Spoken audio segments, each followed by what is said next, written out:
ভয়াবহ বদল দেখা গেল এ সপ্তাহের টিআরপি তালিকায়। পুজোর রেশ কাটতে না কাটতেই এত বড় পরিবর্তন। পরশুরাম কি পারল তার জায়গা ধরে রাখতে? কত নাম্বারে পরিণীতা, আর কারাই বা নিজের নাম লেখালো প্রথম 10-এ? এ সপ্তাহে 6.1 রেটিং পেয়ে প্রথম স্থান দখল করল চিরদিনই তুমি যে আমার ধারাবাহিকটি। পুজোর মহা সপ্তাহে এই ধারাবাহিকের বিশেষ চমক দর্শকেরা মনের মতো করে উপভোগ করেছে। এই মুহূর্তে দেখা যাচ্ছে আর্য অপর্ণার সম্পর্ক মেনে নিয়েছে অপর্ণার বাবা মাও, আর তাতেই ছক্কা হাঁকালো এই জুটি। 5.9 রেটিং পেয়ে দ্বিতীয় স্থানে পরিণীতা।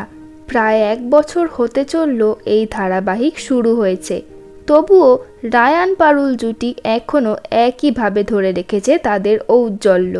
পুজোর মাঝে জমজমাট পর্বের মাধ্যমে তৃতীয় স্থানে উঠে এলো জগদ্ধাত্রী। ধারাবাহিকের রেটিং 5.5। এখনও হাল ছাড়েনি ফুলকিও। জোরদার টক্করের মাধ্যমে 5.4 রেটিং নিয়ে চতুর্থ স্থানে নিজেদের নাম লেখালো ফুলকি।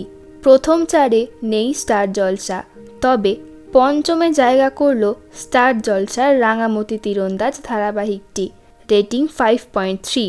এবার বেশ খানিকটা পিছিয়ে পড়ল পরশুরাম, তবে সঙ্গী হলো আমাদের দাদামণি। এ সপ্তাহে 2 ধারাবাহিকই 5.1 রেটিং পেয়ে ষষ্ঠ স্থান দখল করল। সপ্তমে রয়েছে রাজ রাজেশ্বরী রানী ভবানী, রেটিং 4.7।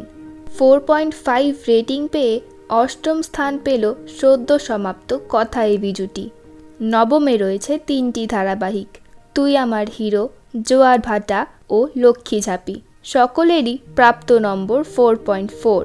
দশম স্থানে রয়েছে 4.3 রেটিং প্রাপ্ত ধারাবাহিক চিরসখা।